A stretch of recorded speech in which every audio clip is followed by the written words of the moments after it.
Hello students, एक बार फिर से स्वागत है आप सबका। और आज कोरोना की गाइडलाइन के बारे में ज़्यादा विचार नहीं करेंगे। बस आपको ये बात ध्यान रखनी है, आप सबसे दूरी बना कर रखें और सुरक्षित रहें। जो यूनिट 3 का अपना टॉपिक चल रहा था, जिसमें हमने फ्लोरल स्ट्रक्चर देखा है, उसमें आज आगे बढ़ते हैं और नए टॉपिक के साथ इसकी शुरुआत करते हैं। तो इसमें पिछले टॉपिक से जुड़ी हुई कुछ चीज़ें भी शामिल होंगी, तो उन दोनों को अपन एक साथ स्टडी करेंगे।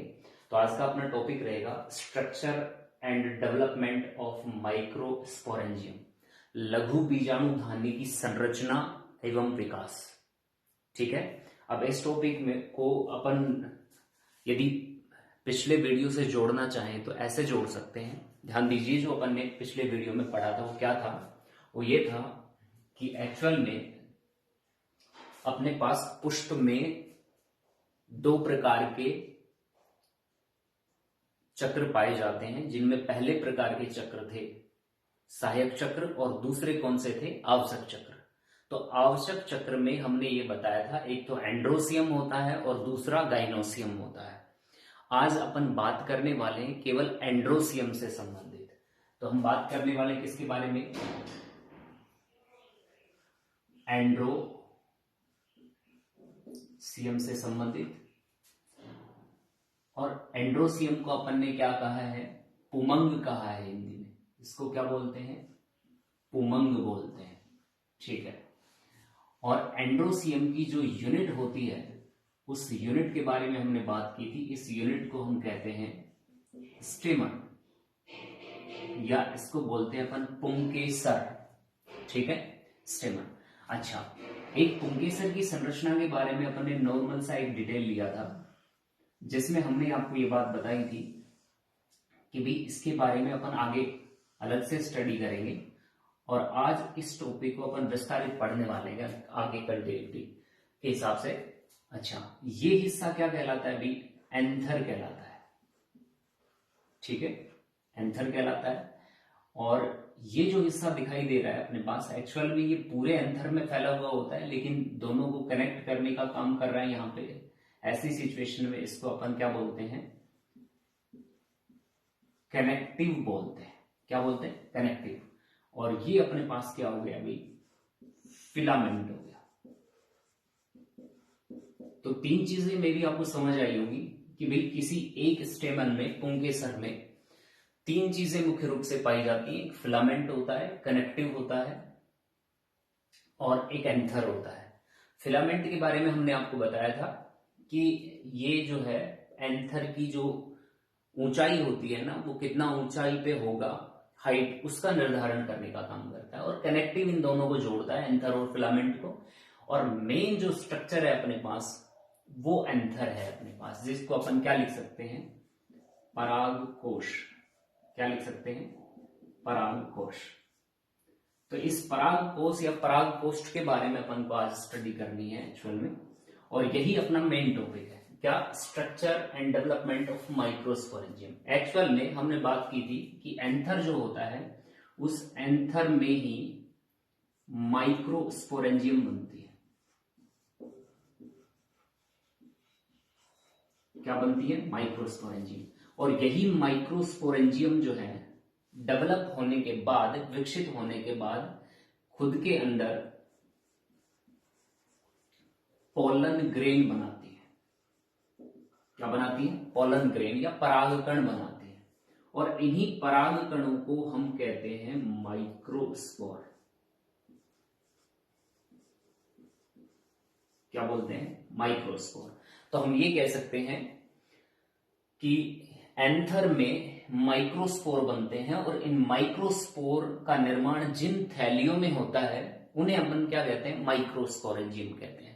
और यही जो ऑर्गन होता है पूरा का पूरा, ये पुष्प में नर जनन अंग के रूप में कार्य करता है। किस रूप में काम करता है, नर जनन अंग के रूप में काम करता है। तो हम ये कह सकते हैं, ये पौधे में मेल रिप्रोडक्टिव यूनिट होती है अपने आप में। ठीक है, मेल रिप्रोडक्टिव यूनिट होती है अपने आप में, इकाई होती है।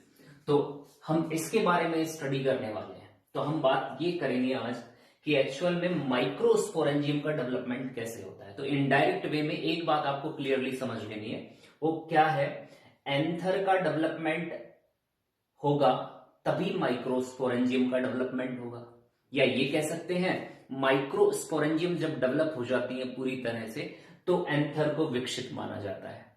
तो ये एक दूसरे के कॉम्प्लीमेंट्री हो गए, पूरक हो गए कि भाई माइक्रोस्पोरेंजियम डेवलप होंगी तो एंथर का भी डेवलपमेंट होगा, या अदरवाइज दूसरे अदर हैंड में अपन क्या कह सकते हैं, एंथर का डेवलपमेंट जब हो रहा है तो माइक्रोस्पोरेंजियम का भी डेवलपमेंट होगा। ठीक है, तो ये डेवलपमेंट वाली स्टेजेस है ना, वो अपन देखने वाले हैं कि एक्चुअल में इसका डेवलपमेंट कैसे कैसे होता है, किस तरह की जो है स्ट्रक्चर्स में बनती है। अभी मैं इसकी संरचना के बारे में डिटेल में नहीं जा रहा हूं, लेकिन संरचना के बारे में कुछ पहलू आपको जान लेने पहले ही जरूरी है जो इसके परिचय के बारे में। तो हमने अभी देखा कि भाई एक अपने पास जो स्टेमन होता है या हम कह सकते हैं पुंकेसर होता है, उस पुंकेसर में मुख्य संरचना जो होती है वो कौन सी होती है, परागकोश होती है। अच्छा, जनरली पौधों में ये बात आपको ध्यान देनी है, जनरली पौधों में परागकोश जो होते हैं वो बाइलोब्ड होते हैं, यानी द्विपालित होते हैं, एंड टेट्रास्पोरेंजिएट होते हैं या चतुष्बीजाणुधानिक होते हैं। दो बातें बोल रहा हूं, जनरली प्लांट्स में क्या क्या कैसे होते हैं, एंथर बाइलोब्ड होते हैं। बाइलोब्ड का मतलब दो पालियां पाई जाती हैं, द्विपालित होते हैं, तो इसको लिख सकते हैं द्विपालित। ठीक है, और टेट्रास्पोरेंजिएट होते हैं, टेट्रास्पोरेंजिएट होते हैं। टेट्रास्पोरेंजिएट का मतलब होता है चतुष्बीजाणुधानिक।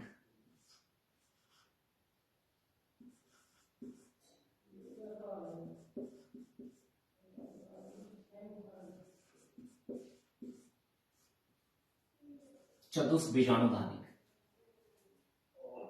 इसका क्या मतलब है टेट्रास्पोरेंजिएट का, चतुष्बीजाणुधानिक का।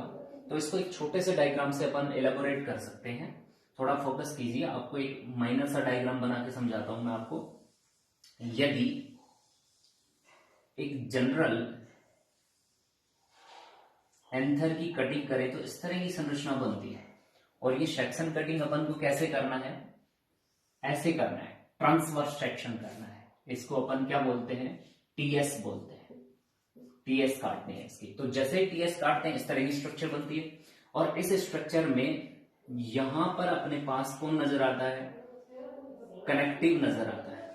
कौन नजर आता है, कनेक्टिव। तो ये हो गया अपने पास योजी या कनेक्टिव। ठीक है, हाँ, योजी या कनेक्टिव। और कनेक्टिव के अलावा एक तरफ दो और दूसरी तरफ दो। ठीक है, ये गोला थोड़ा सा बड़ा, इस प्रकार से ये वाली जो संरचना है अपने पास, ये क्या है, ये माइक्रोस्पोरेंजियम है। क्या है, माइक्रोस्पोरेंजियम। तो अब ध्यान दीजिए, यदि इसको मैं बीचों बीच दो भागों में बांट दूं यहां पे, तो इधर वाली तो एक पाली और उधर वाली दूसरी पाली, तो इसका मतलब दो पालियां हो गई हैं, तो बाइलोब्ड स्ट्रक्चर हो गई है। अच्छा, पहली बात क्लियर होती है इससे। दूसरी बात ये होती है, ये टेट्रास्पोरेंजिएट होती है, चतुष्बीजाणुधानिक होती है। चतुष्बीजाणुधानिक का मतलब ये होता है इसमें चार बीजाणुधानियां बनती हैं। अब बीजाणुधानियां कैसी होती हैं, माइक्रोस्पोरेंजियम होती है, सूक्ष्म बीजाणुधानियां होती हैं। तो देखो, दो एक पाली में और दो दूसरी पाली में, बात समझ में आ रही है। तो इसका मतलब दोनों जो लोब्स होती हैं या दो पालियां होती हैं, प्रत्येक पाली में दो दो स्पोरेंजियम माइक्रोस्पोरेंजियम बनती हैं, इसलिए इसको टेट्रास्पोरेंजिएट फॉर्म कहा जाता है। जनरली पौधों में ऐसा होता है।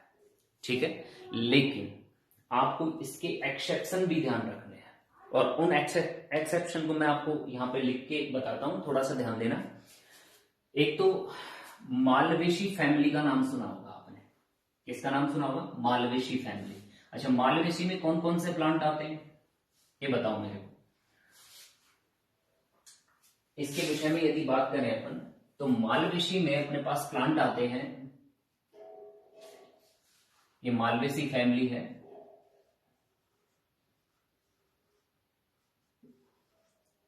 इस मालवेशी में अपने पास एक आता है गुड़हल,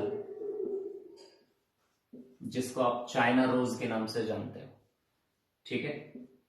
एक भिंडी का नाम ले सकते हैं, ठीक है, ओकेरा जिसको बोलते हैं, और कपास का नाम ले सकते हैं।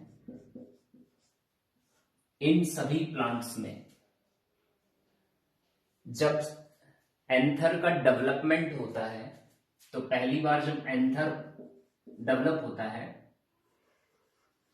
तो वो बाइलोब्ड होता है, डेवलप होता है तो क्या होता है, बाइलोब्ड होता है। लेकिन आफ्टर मैच्योरेशन, मैच्योरेशन के बाद, आफ्टर मैच्योरेशन, मैच्योरेशन के बाद ये किस में बदल जाता है,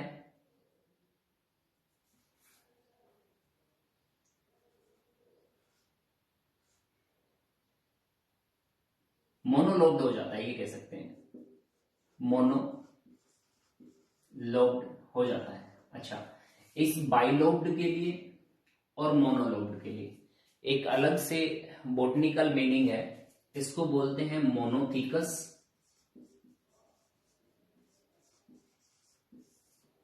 और इसको बोलते हैं डाइथीकस। क्या बोलते हैं, डाइथीकस। तो ये वर्डिंग यदि याद भी नहीं रहती है तो ये सफिशियंट है आपके लिए काम चलाने के लिए कि एक पालित हो सकता है और द्विपालित हो सकता है। तो कहने का मेरा मीन्स ये है कि यदि आपसे यहां से क्वेश्चन पूछा जाए कि भी ऐसा कौन सा प्लांट है जिसमें एंथर जो है वो मोनोथीकस प्रकार का होता है, जिसमें एक ही पाली पाई जाती है या एक पालित स्ट्रक्चर होता है, ठीक है, तो आप बताएंगे वो मालवेशी फैमिली है। और उसमें एग्जाम्पल यदि पूछे देगा तो आपको उसमें ध्यान रखना है मालवेसी फैमिली के प्लांट्स, गुड़हल, भिंडी और कपास ऐसे प्लांट्स हैं जिनमें एक पालित प्रकार का एंथर पाया जाता है। तो जनरल प्लांट्स में तो कैसा हमने बताया, द्विपालित होता है, लेकिन यहां पर एक पालित होता है, ये ध्यान रखने वाली बात है। अच्छा, एक दूसरा एग्जाम्पल आपको ध्यान रखना है, तो ये तो बहुत इंपॉर्टेंट बात हो गई आपके लिए। दूसरी एक इंपॉर्टेंट बात है,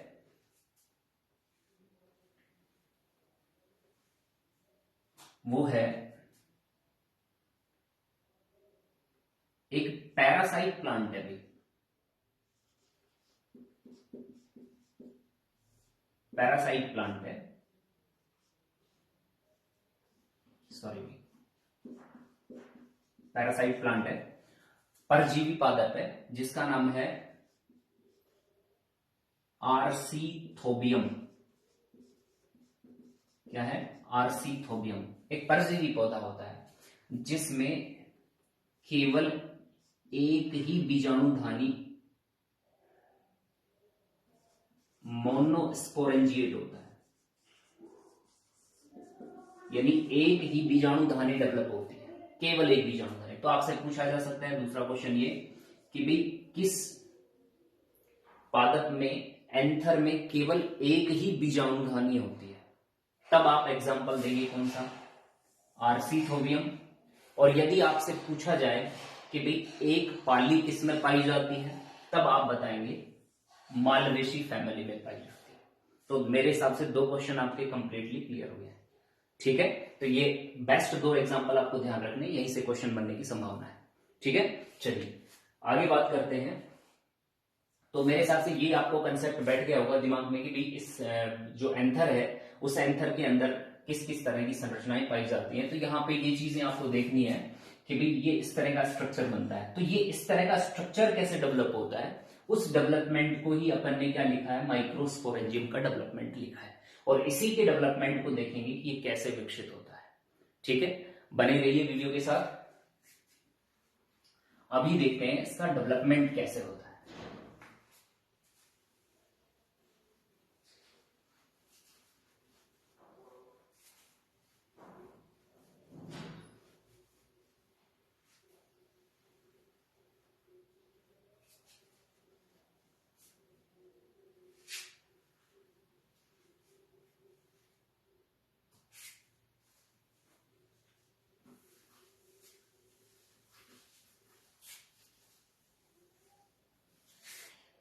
नीट और क्लीनिंग से। हाँ जी, अब बात करते हैं इसके डेवलपमेंट से संबंधित कि इसका डेवलपमेंट कैसे होता है। तो जब भी पुंकेसर डेवलप हो रहा होता है तो पुंकेसर में जब एंथर विकसित होता है तो उस एंथर का जब अपन ट्रांसफर सेक्शन काटते हैं, जैसा कि हमने काटा था, तो ये साइड में इस स्ट्रक्चर को बना देता हूं ताकि आपको कंफ्यूजन नहीं होगा कि भाई हम क्या स्ट्रक्चर बना रहे हैं, किस तरह का स्ट्रक्चर बना रहे हैं। ये मान लेते हैं एक अपने पास एंथर है। क्या है ये? एंथर। और इस एंथर का जब अपन सेक्शन कटिंग करके देखते हैं तो सेक्शन कटिंग के दौरान अपने सामने सबसे पहले जो स्ट्रक्चर बन के आती है, जो जब ये इमैच्योर होता है, अपरिपक्व होता है, तो उस दौरान इस तरह की संरचना अपने पास पाई जाती है। ठीक है, इस तरह की मैं कोशिश कर रहा हूं कि भी आपका वक्त जाए ना हो, जल्दी से जल्दी इस चीज को समझाया जाए। तो इस तरह की स्ट्रक्चर होती है जिसमें पाई जाने वाली जो सभी सेल्स होती हैं एक जैसी होती है। मतलब ये स्ट्रक्चर अपने आप में होमोजीनस स्ट्रक्चर कहलाती है। कैसी स्ट्रक्चर कहलाती है? होमोजीनस स्ट्रक्चर कहलाती है। और इस होमोजीनस स्ट्रक्चर में प्रत्येक सेल्स एक दूसरे की बिल्कुल सिमिलर होती है, समान होती है। तो अपन ये नहीं कह सकते कि भी इसमें कौन सी सेल जो है वो डेवलपमेंट में पार्टिसिपेट करेगी और कौन सी नहीं पार्टिसिपेट करेगी।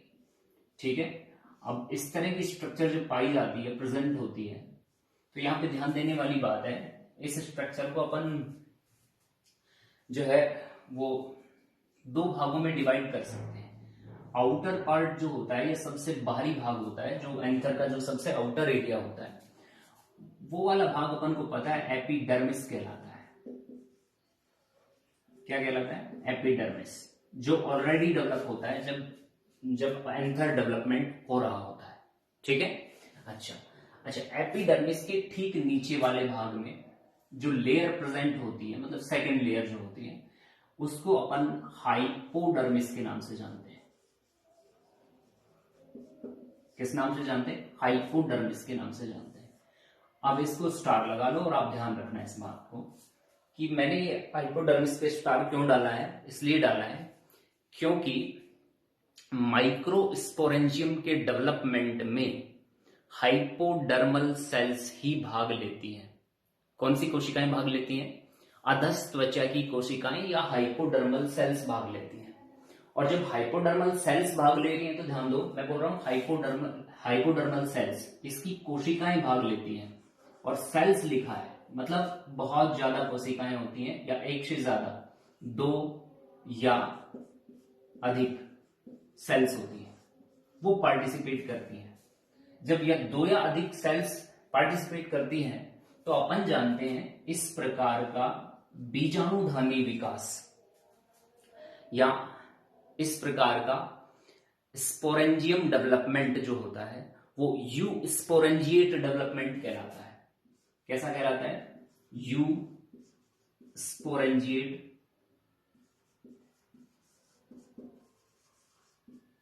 डेवलपमेंट कहलाता है। यू स्पोरेंजिएट डेवलपमेंट कहलाता है। अब इस बात को आप वेल डिफाइन कर सकते हो। जो बच्चे मुझसे पढ़े हुए हैं उनको ये अच्छे से पता है कि भी यू स्पोरेंजिएट डेवलपमेंट क्या होता है, बट फिर भी बता देता हूं आपको। ऐसा बीजाणुधानी विकास जिसमें दो या अधिक कोशिकाएं बीजाणुधानी के निर्माण में भाग लेती हैं, इस प्रकार का डेवलपमेंट क्या कहलाता है? यू स्पोरेंजिएट प्रकार का डेवलपमेंट कहलाता है। तो यहां से एक कॉन्सेप्ट आपके दिमाग में बैठ जाना चाहिए कि जब एंथर डेवलप होता है तो वो अनडिफरेंशिएटेड टिश्यू के रूप में होता है। ये टिश्यू जो होता है ना, ये अनडिफरेंशिएट होता है या होमोजीनस सेल्स होती है। कैसी सेल्स होती है? होमोजीनस सेल्स होती है, समांगी कोशिकाएं होती हैं। अनडिफरेंशिएटेड टिश्यू होता है, अविभेदित कोशिकाओं का समूह होता है और इसमें सारी कोशिकाएं एक जैसी होती है जो आगे विभाजन में भाग ले सकती है, लेकिन यहां तक एकदम होमोजीनस है।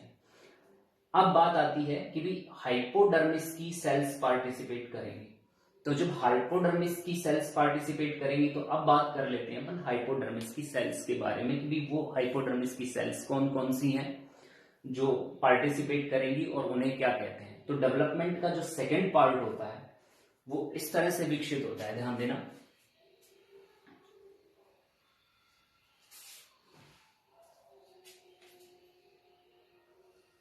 ये वही सिमिलर डायग्राम है और मैं समय बचाने के लिए थोड़ा सा इसमें कटौती करूंगा, ध्यान रखना, ठीक है। ये अपने पास एपिडर्मिस वाला पार्ट आ गया,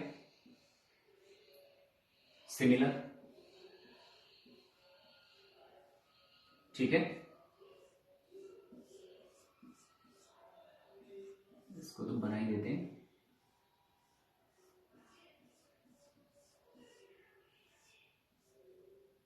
ये लीजिए, ये एपिडर्मिस अपने पास, ये वाला हिस्सा एपिडर्मिस है। अब बात आती है हाइपोडर्मिस की। तो हाइपोडर्मिस में हमने बोला कि हाइपोडर्मिस की सेल्स पार्टिसिपेट करते हैं। तो हाइपोडर्मिस की सेल्स जो है वो स्पेशली कुछ सेल्स जो है ना वो अपने साइज में बड़ी हो जाती हैं। तो साइज में बड़ी हो जाती है तो जैसे मान लेते हैं ये अपने पास हाइपोडर्मिस की कुछ सेल्स हैं जो पार्टिसिपेट कर रही है, ठीक यहां पे भी ऐसी ही होंगी, मान सकते हैं, और ठीक इस कॉर्नर पे भी होंगी और ठीक इस कॉर्नर पे भी होंगी।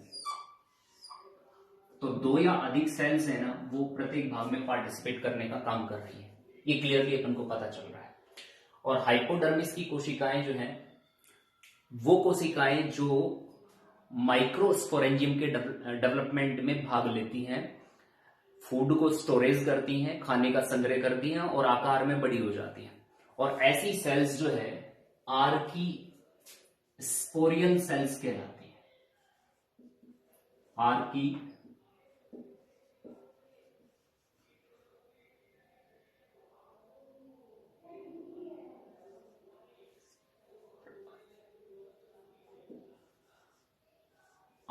स्पोरियल सेल्स कहलाती है।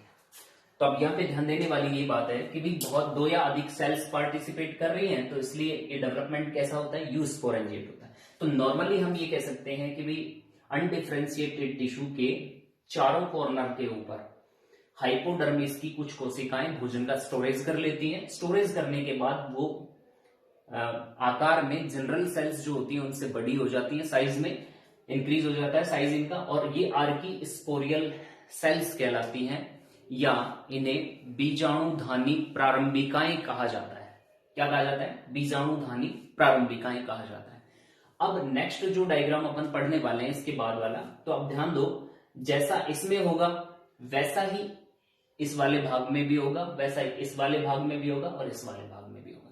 तो हम एक ही पार्टीशन का डेवलपमेंट देख लेते हैं जिससे हमें ये बात पता चल जाएगी कि बाकी के पार्टीशन में भी वैसा ही हो रहा है, ठीक है। तो इससे अपना क्या समय बच जाएगा थोड़ा सा, ठीक है। चलिए स्टेप बाय स्टेप चल रहे हैं अपन, और जहां पे भी कोई कंफ्यूजन क्रिएट हो जाए नो डाउट कमेंट बॉक्स में आप है ना उस चीज को डालना, मैं उसको क्लियर करने का प्रयास करूंगा, ठीक है। चलिए अब आगे देखते हैं कि यहां पे आर्की स्पोरियल सेल्स जो हैं वो किस तरह से विकसित होती है। अब ध्यान देने वाली बात है, हम एक हिस्से को ले लेते हैं इसके, और एक हिस्से को हमने ले लिया यहां पे बढ़ा के थोड़ा सा। जब यहां पे बढ़ा के लिया तो ये अपने पास क्या है, एपिडर्मिस है, ठीक है, एपिडर्मिस है। एपिडर्मिस के बाद ये आर्की स्पोरियल सेल्स जो होती हैं इनमें फर्स्ट डिवीजन होता है वो पेरिक्लिनल डिवीजन होता है। कौन सा डिवीजन होता है, पेरिक्लिनल डिवीजन होता है। इसे बोलते हैं परिणत विभाजन। कैसा विभाजन बोलते हैं, परिणत विभाजन। और अपन जानते हैं परिणत विभाजन हमेशा कैसे होता है, स्पर्श रेखीय स्थिति में होता है, इस फॉर्म में होता है। ये पेरिक्लिनल डिवीजन को क्या कर रहा है, शो कर रहा है। जब इस सिचुएशन में होता है तो ध्यान देने वाली बात यह है कि एक लेयर तो बाहर की तरफ बन जाती है और इसी प्रकार से एक लेयर जो है वो अंदर की तरफ डेवलप हो जाती है। यहां पे ध्यान देने वाली बात है, 2 लेयर बन जाती है। अच्छा, ये दोनों लेयर्स वाली जो है संरचना है ना अपने पास मैंने बना दी, 2 लेयर बन गई। आउटर जो लेयर होती है ये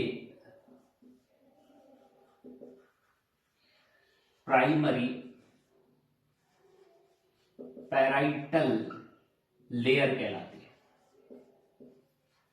कौन सी लेयर कहलाती है? प्राइमरी पैराइटल लेयर या प्राथमिक भित्तीय परत कहलाती है। ठीक है। अच्छा, अंदर वाली जो लेयर होती है, सेकंड लेयर होती है, ये प्राइमरी स्पोरोजीनस लेयर कहलाती है। कौन सी कहलाती है? प्राइमरी स्पोरोजीनस लेयर कहलाती है। अब प्राथमिक बीजाणुजन परत कहेंगे। ठीक है। अब देखो यहां से आगे कहानी जो चलती है उसको सिंपली मैं अपने वर्डों में व्यक्त कर देता हूं। नोट्स में आप पढ़ लेना, जो मैंने नोट्स डिस्ट्रीब्यूट कर रखे हैं आपको। यहां पे प्राइमरी पैराइटल लेयर जो होगी वो आगे एंटीक्लिनल डिवीजन भी कर सकती है, अपना विभाजन भी कर सकती है, और पेरिक्लिनल डिवीजन भी कर सकती है। दोनों प्रकार के डिवीजन कर सकती है। और जब दोनों प्रकार के डिवीजन कर सकती है तो ये नंबर ऑफ लेयर्स जो है ना वो एक से ज्यादा बना सकती है और सेल्स को भी इंक्रीज कर सकती है। तो ये तो अपने पास कह सकते हैं आगे चलकर ये विभिन्न प्रकार की वॉल लेयर या भित्तीय परतें बनाने का कार्य करेगी। ठीक है। और प्राइमरी स्पोरोजीनस लेयर है, ये आगे चलकर स्पोरोजीनस टिश्यू का डेवलपमेंट करेगी। किसका डेवलपमेंट करेगी? स्पोरोजीनस टिश्यू का डेवलपमेंट करेगी। एक लाइनर फॉर्म में मैं आपको बताता हूं कि क्या क्या हो रहा है। ये है अपने पास प्राइमरी पैराइटल लेयर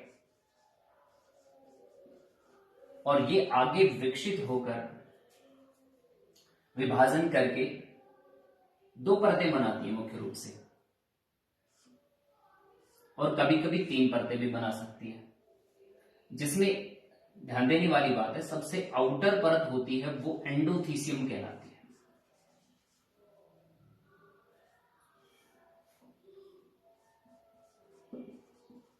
एंडोथीसियम कहलाती। उसके बाद अंदर की तरफ बनती है मिडिल लेयर, और कभी कभी मिडिल लेयर के बाद टेपिटम भी इस पैराइटल लेयर से बन सकती है।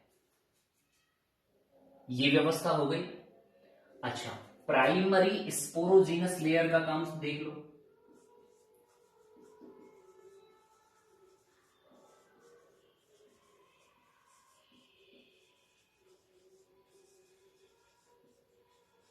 ये लेयर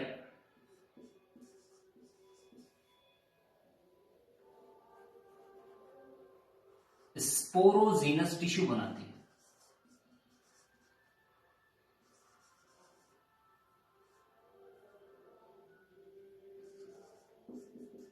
यानी बीजाणु जन उत्तक बनाती है। और बीजाणु जन उत्तक जैसे ही बनता है, बीजाणु जन उत्तक की प्रत्येक कोशिका एसएमसी का काम करती है, स्पोर मदर सेल का काम करती है। और स्पोर मदर सेल में हमेशा अर्धसूत्री विभाजन होता है, और अर्धसूत्री विभाजन के बाद 4 स्पोर बनते हैं, 4 माइक्रोस्पोर बनते हैं। तो इसका डेवलपमेंट देखेंगे अपन आगे क्या होगा क्या नहीं। बाकी अभी आपके लिए ये कंफ्यूजन जो बन रहा था कि भाई कौन कौन सी परतें क्या क्या बनाती हैं, तो वो नॉर्मली आपका क्लियर हो गया है। प्राइमरी पैराइटल लेयर क्या बनाती है? एंडोथीसियम, मिडिल लेयर और टेपिटम बना सकती है। अच्छा, प्राइमरी स्पोरोजीनस लेयर जो है वो स्पोरोजीनस टिश्यू बनाती है। अब एक इंपॉर्टेंट बात यहां पे ध्यान देने वाली है, स्पोरोजीनस टिश्यू की सबसे बाहरी परत या सबसे आउटर लेयर जो है वो टेपिटम में बदल सकती है। तो यहां पर एक कंसेप्ट और आ गया आपके दिमाग में कि भी प्राइमरी पैराइटल लेयर है वो भी टेपिटम बना सकती है, और प्राइमरी स्पोरोजीनस लेयर है वो भी टेपिटम बना सकती है। ठीक है, ये सब इसके बाद में बात करेंगे अपन, जैसे ये डायग्राम कंप्लीट हो जाएगा तो वहां पे कंफ्यूजन आपका क्लियर हो जाएगा कि भाई स्पोरोजेनस टिश्यू जो टैपिटम बनाती है वो किस तरह की टैपिटम कहलाती है, और जो प्राइमरी पैराइटल लेयर बनाती है वो किस तरह की टैपिटम बनाती है। चलिए इसका और ज्यादा विकसित रूप देखते हैं जिनमें ये सब परतें प्रेजेंट होती हैं, पाई जाती हैं। मैं आपके सामने इसको ड्रा करता हूं और उससे आपका कंसेप्ट है ना वो एकदम क्लियर हो जाएगा।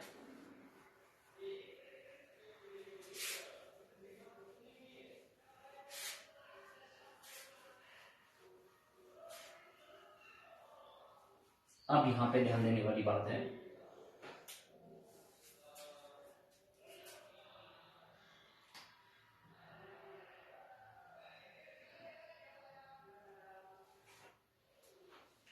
अभी थोड़ी गोलाई लेनी जरूरी है इसकी, इससे आपका और बेसिक जो है वो बहुत अच्छा हो जाएगा। इस तरह का स्ट्रक्चर ले सकते हैं।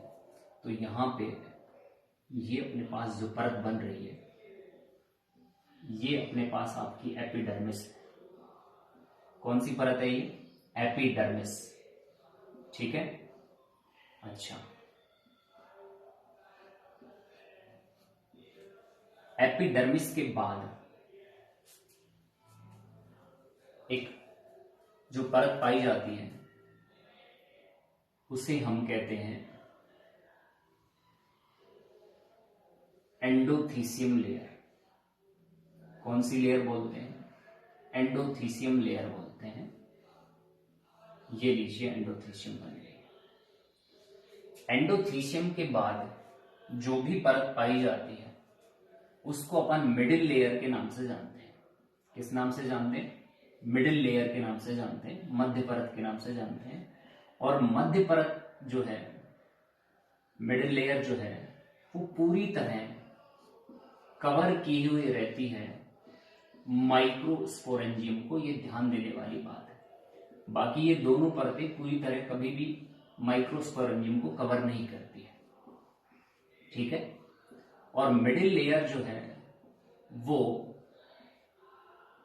1 से लेकर 3 परत ये तक पाई जाती है, यानी 3 परतों वाली हो सकती है। मैं यहां पे 2 ही लेयर ड्रा कर रहा हूं आपके सामने। अच्छा, इसके बाद जो सबसे अंदर की तरफ पाई जाती है लेयर, उस लेयर को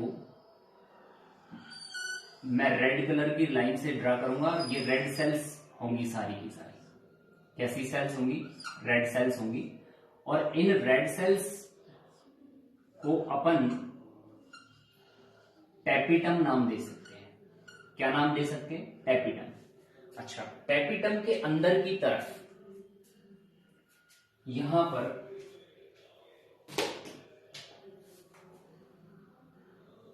ये जो समूह प्रेजेंट है अपने पास, ये ग्रुप जो प्रेजेंट है ये स्पोरोजीनस टिश्यू कहलाता है, बीजाणुजन ऊतक कहलाता है। अब ध्यान दीजिए, सभी का नाम लिखते हैं और स्ट्रक्चर को देखते हैं कि भी एक वेल डेवलप्ड माइक्रोस्पोरेंजियम डेवलपमेंट के बाद किस तरह की नजर आती है। तो यहां पे ये तो लेयर होगी अपने पास भी, कौन सी? Epidermis,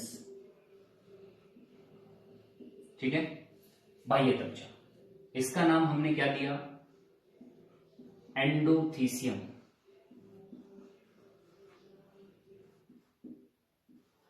endothecium. और ये 2 परतें किसकी हैं? मिडिल लेयर की।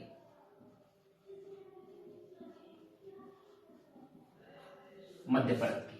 और ये रेड कलर वाली सेल्स जो हैं ये अपने पास है टैपिटम परत।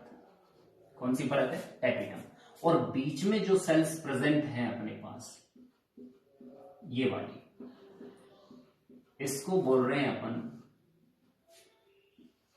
स्पोरोजीनस टिश्यू या बीजाणुजन ऊतक। अब जिस तरह से ये जो स्ट्रक्चर डेवलपमेंट हुआ है या ये माइक्रोस्पोरेंजियम विकसित हुई है, ठीक चारों की चारों माइक्रोस्पोरेंजियम इसी तरह से किसी बाइलोब्ड टेट्रास्पोरेंजिएट एंथर के अंदर विकसित होती है, ठीक है। अब बात कर लेते हैं इन लेयर्स के वर्क क्या क्या है, काम क्या क्या है। तो ये काम जो है वो आपको अच्छे से व्याख्यान देंगे, आप ध्यान दीजिए। एपिडर्मिस जो होती है वो मुख्य रूप से प्रोटेक्शन देने का काम करती है और शुरुआत से डेवलप होती है, ठीक है। शुरुआत से पूरे के पूरे एंथर को कवर करके रखती है। बाहरी वातावरणीय जो दशाएं होती हैं उनसे अनुकूलन स्थापित करने का काम करती है, एडेप्टिव बनी रहती है। तो बाहरी और आंतरिक वातावरण का जो मेल जोल होता है वो बनाए रखने का काम कौन करती है, एपिडर्मिस।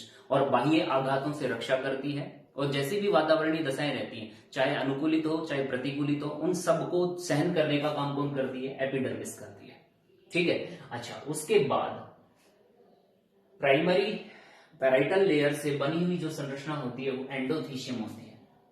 ये बहुत ही स्पेसिफिक परत होती है। अच्छा, सबसे पहली बात, इसका डेवलपमेंट कब पाया जाता है, जब माइक्रोस्पोरेंजियम वेल डेवलप्ड हो जाती है, पूरी तरह विकसित हो जाती है, तो उस दौरान ये परत सबसे ज्यादा विकसित पाई जाती है, सबसे ज्यादा डेवलप पाई जाती है। बाकी लेयर जो है ना वो गायब हो जाती है, ना के बराबर रहती है। और उस स्थिति में इस लेयर में ध्यान दीजिए, यहां पे मैं इसी डायग्राम में ये चीज बना रहा हूं, इस तरह की स्ट्रक्चर्स डेवलप हो जाती है, यू आकार की पट्टिकाएं डेवलप हो जाती है सेल्स में। ये पट्टियां सामान्यतः रेशेदार पट्टियां कहलाती हैं। कैसी पट्टियां कहलाती हैं, रेशेदार पट्टियां कहलाती हैं। और इन पट्टियों का मैं एक नाम भी बता देता हूं, इन्हें अल्फा सेल्यूलोज स्ट्रिप बोलते हैं, अल्फा सेल्यूलोजिक पट्टी बोलते हैं। और ये अल्फा सेल्यूलोजिक पट्टी क्या करती है, इस माइक्रोस्पोरेंजियम के डाइसेंट में काम आती है, इसके स्फुटन में काम आती है। मतलब जब माइक्रोस्पोरेंजियम विकसित हो जाती है उस दौरान ये हाइग्रोस्कोपिक नेचर की होने के कारण, आर्द्रता ग्राही प्रकृति होने के कारण, ये अल्फा सेल्यूलोजिक पट्टियां इस माइक्रोस्पोरेंजियम को फटने में मदद करती हैं। तो आपसे एक सिंपल क्वेश्चन पूछा जा सकता है कि वह परत कौन सी है जो स्पोरेंजियम के डाइसेंट में काम आती है या बीजाणुधानी के फटने के लिए महत्वपूर्ण होती है। तब आपको आंसर करना है एंडोथीसियम होती है, ठीक है। अच्छा, नेक्स्ट आगे बढ़िए। मिडिल लेयर जो होती है, मैंने बोला ये 1 से 3 परतीय हो सकती है, 1 से 3 लेयर पाई जा सकती है। लेकिन ये जनरली मैंने देखो यहाँ पे इसको कवर किया है, मतलब ये टैपिटम को पूरी तरह घेरे हुए हैं। तो हम ये कह सकते हैं माइक्रोस्पोरेंजियम के चारों ओर 2 परतें ऐसी होती हैं, मिडिल लेयर और टैपिटम, जो पूरी तरह माइक्रोस्पोरेंजियम को कवर करके रखती है। ऐसी सिचुएशन में ये भोजन देने का काम करती है। तो मतलब ये जब ये विकसित होती है माइक्रोस्पोरेंजियम, तो बाहर इसका आकार ना बढ़ के ये एंडोथीसियम और टैपिटम के बीच में आने के कारण संदलित हो जाती हैं कोशिकाएं, यानी इनका क्रैश्ड हो जाती है कोशिकाएं। और क्रैश्ड कोशिकाएं जो है वो दूसरी सेल्स को भोजन देने में काम आ जाती है। तो और कई बार ये विभिन्न प्रकार के जो प्लांट्स हैं उनके अंदर क्या स्टोरेज फूड के रूप में भी काम करती है, मतलब टैपिटम की तरह कार्य करती है, ठीक है। तो ये लेयर जो होती है ना, जब वेल डेवलप्ड अपने पास माइक्रोस्पोरेंजियम होगी तो उसमें ये गायब हो जाएंगे, नहीं पाए जाएंगे। अब ध्यान दो, आप ये दोनों परतें गायब हो गई। अच्छा, उसके बाद नेक्स्ट जो लेयर आती है वो अपने पास आती है टैपिटम। और टैपिटम के बारे में अभी अपन ने बात की थी, इसे अपन क्या कहते हैं, न्यूट्रिएंटिव लेयर बोलते हैं, पोषक परत बोलते हैं। और पोषक परत का मतलब क्या है यहाँ पे, यह माइक्रोस्पोरेंजियम में जो स्पोरोजीनस टिश्यू होता है, बीजाणु जन्म तक होता है, उसकी प्रत्येक कोशिका एसएमसी में बदल जाती है, स्पोर मदर सेल में बदल जाती है। और स्पोर मदर सेल में मियोटिक डिवीजन होता है, और मियोटिक डिवीजन के बाद स्पोर टेट्राड बनता है। क्या बनता है, स्पोर टेट्राड बनता है, बीजाणु चतुष्क बनता है, और 4 बीजाणु बनते हैं, 4 स्पोर बनते हैं। और ये 4 स्पोर जो होते हैं, चूंकि किससे बने हैं, मियोटिक डिवीजन से बने हैं, इसलिए हैप्लोइड होते हैं या अगुणित होते हैं। कैसे होते हैं? हैप्लॉइड या एगोनिक होते हैं। अब एगोनिक स्पोर बन रहे हैं, इन्हीं एगोनिक स्पोर को पोलन ग्रेन कहा जाता है, ठीक है, जो इसके अंदर डेवलप होते हैं। तो यहां पर ये जो लेयर होती है ना, ये न्यूट्रिएंटिव लेयर के रूप में काम करती है। अब इंपॉर्टेंट बात ये कि जस्ट 2 मिनट पहले अपन बात कर रहे थे, ध्यान देने वाली बात है, यदि इस लेयर का निर्माण पैराइटल लेयर से होता है, किससे होता है? प्राइमरी पैराइटल लेयर से होता है, तो उस समय ये टेपिटम पी टेपिटम कहलाएगी। कौन सी टेपिटम कहलाएगी? P tapetum. तो नॉर्मल बात होगी, जब अपन ये कह सकते हैं माइक्रोस्पोरेंजियम का डेवलपमेंट हो रहा होता है, तो उसमें प्राइमरी पैराइटल सेल्स या प्राथमिक भित्ति कोशिकाएं यदि टेपिटम के डेवलपमेंट में भाग लेती हैं, तो ऐसी टेपिटम क्या कहलाती है? पी टेपिटम कहलाती है, ठीक है। अब नेक्स्ट बात आ गई है, स्पोरोजीनस टिश्यू जब डेवलप हो जाता है, तो इसकी जो सबसे आउटर लेयर होती है, ये वाली, इधर वाली लेयर, जो ये बाहर की लेयर सेल्स है ना, ये सेल्स कई बार किसका काम करती है? टेपिटम के निर्माण में पार्टिसिपेट कर लेती है। ऐसी टेपिटम जो है वो सी टेपिटम कहलाती है। क्या कहलाती है? सी टेपिटम। तो हम ये कह सकते हैं, देखिए, यदि पैराइटल लेयर के द्वारा डेवलप होती है टेपिटम तो पी टेपिटम, और यदि स्पोरोजीनस टिश्यू के द्वारा डेवलप होती है तो उसे सी टेपिटम। यहां पे सी टेपिटम का मतलब होता है कनेक्टिव टेपिटम, ठीक है। अब यहां पे मैं आपको टेपिटम के बारे में ज्यादा डिटेल नहीं दूंगा, क्योंकि वीडियो जो है ना वो बहुत ही लार्ज हो जाएगा। हम टेपिटम के लिए स्पेसिफिक वीडियो बनाएंगे जस्ट इसके बाद ही, उसमें अपन बात करेंगे स्पेशली टेपिटम के बारे में कि टेपिटम के टाइप्स क्या होते हैं और टेपिटम के फंक्शंस क्या क्या होते हैं, ठीक है, जो हमारे को काम आने वाले हैं। तो ये था अपने पास एक वेल डेवलप्ड माइक्रोस्पोरेंजियम का डायग्राम जो आपको डिस्क्राइब करना है। यहाँ पे मियोटिक डिवीजन को भी शो करना है और स्पोर टेट्राइड के डेवलपमेंट से संबंधित भी बात करनी है। अच्छा, कुछ एक फैक्ट्स हैं जो मैंने लिखे हैं और मे भी आपको बहुत पसंद आएंगे।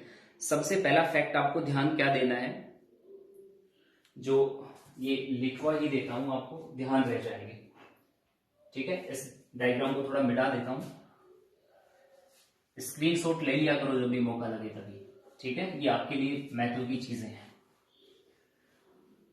सबसे पहली बात जो आपको याद रखनी है वो ये है, मैंने बोला आपको कि माइक्रोस्पोरेंजियम के डेवलपमेंट में हाइपोडर्मल सेल्स भाग लेती हैं। कौन लेती है? हाइपोडर्मल सेल्स भाग लेती है।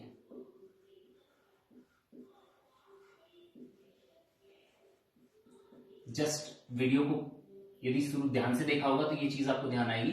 कौन सी सेल्स भाग ले रही थी माइक्रोस्पोरेंजियम के डेवलपमेंट में? हाइपोडर्मल सेल्स भाग ले रही थी। लेकिन एक प्लांट का नाम है यहां पे हॉलीप्टेलिया। हॉलीप्टेलिया, हॉलीप्टेलिया को हम कॉमन भाषा में पापड़ी बोलते हैं, ठीक है। लेकिन आपको जो बुक में इसका नाम देखने को मिलेगा उसको बोलते हैं चिलबिल। एक दूसरा नाम भी देखने को मिल सकता है इसी का, बंदरबाटी। अच्छा, बंदरबाटी इसको इसलिए बोलते हैं क्योंकि इसके जो फ्रूट होते हैं, वो सीड होते हैं, वो बंदर खाता है बहुत चाव के साथ, इसलिए इसको बंदरबाटी बोल देते हैं। और पापड़ी बहुत कॉमन नेम है, मे भी आपने देखे होंगे लगभग सभी ने प्लांट।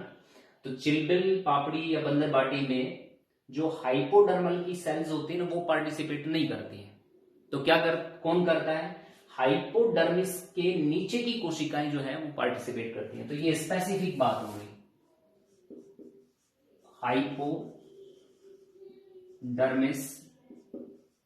के नीचे की सेल्स पार्टिसिपेट करती हैं माइक्रोस्पोरेंजियम के डेवलपमेंट में। ये आपको थोड़ा फोकस करना है। तो एक बात तो ये इंपॉर्टेंट होगी अपने लिए। अच्छा, दूसरी बात और देखते हैं अपन,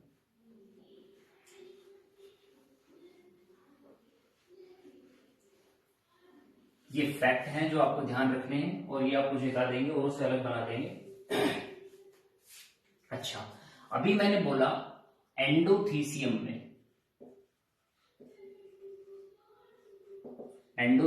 में अल्फा सेल्यूलोज से बनी रेशेदार फाइब्रिल स्ट्रिप होती है।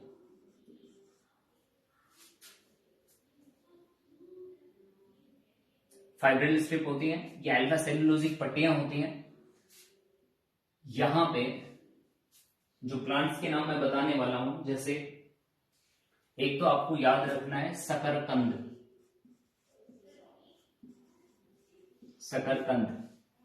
ठीक है, वैज्ञानिक नाम आइपोमिया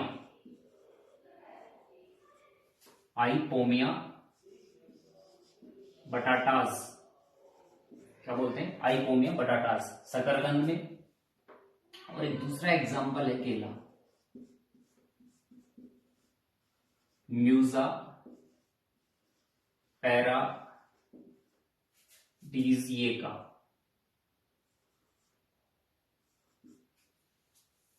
म्यूजा पैराडीजिएका। तो ये म्यूजा पैराडीजिएका और ये शकरकंद दोनों जो प्लांट है ना, इनमें अल्फा सेल्यूलोजिक जो फाइब्रिल स्ट्रिप्स होती हैं ये एब्सेंट होती हैं, नहीं पाई जाती है। क्या रहती हैं? एब्सेंट रहती है। ये बहुत इंपॉर्टेंट बात है एंडोथीशियम में। बाकी लगभग सब प्लांट्स के अंदर क्या रहती है? प्रेजेंट रहती है। एक दूसरा इश्यू है। अच्छा, एक तीसरी चीज क्या है? तीसरी चीज है, मैंने बताया आपको कि टेपिटम होती है वो सी और पी प्रकार की होती है दोनों, ठीक है। तो सी टेपिटम और पी टेपिटम मतलब कनेक्टिव टेपिटम, यानी टेपिटम का निर्माण किसके द्वारा हो? स्पोरोजीनस टिश्यू के द्वारा हो। और पी टेपिटम यानी प्राइमरी पैराइटल लेयर जो है ना, इसमें भाग ले, ठीक है, तब ये विकसित होती हैं। लेकिन दोनों की दोनों टेपिटम साल्विया में प्रेजेंट होती है। किसमें प्रेजेंट होती है? साल्विया में प्रेजेंट होती है। एक प्लांट का और नाम है इलेक्ट्रा में प्रेजेंट होती है, ठीक है। साल्विया और इलेक्ट्रा में प्रेजेंट होती है। ये भाई स्पेसिफिक चीजें थी अपने पास, ठीक है। हाइपोडर्मल सेल्स जो है वो भाग किसमें नहीं लेती हैं? अपने पास माइक्रोस्पोरेंजियम के डेवलपमेंट में भाग नहीं लेती है। किसमें? चिलबिल, पापड़ी या बंदरबाटी में या होलीपुटेलिया में, ठीक है। और एंडोथीशियम में अल्फा सेल्यूलोजिक लेयर एब्सेंट होती है। किन में? शकरकंद में और केला में। और इलेक्ट्रा और साल्विया में सी टेपिटम और पी टेपिटम दोनों एक साथ प्रेजेंट रहती हैं, पाई जाती है, ठीक है। ये था आपका structure and development of microsporangium. आपको ध्यान रखना है, बहुत ही बेहतरीन से समझाने का प्रयास किया गया है। फिर भी यदि कोई क्यूरी रह जाती है तो उसको कमेंट बॉक्स में जरूर लिखना। चैनल और वीडियो को लाइक, शेयर और सब्सक्राइब करना।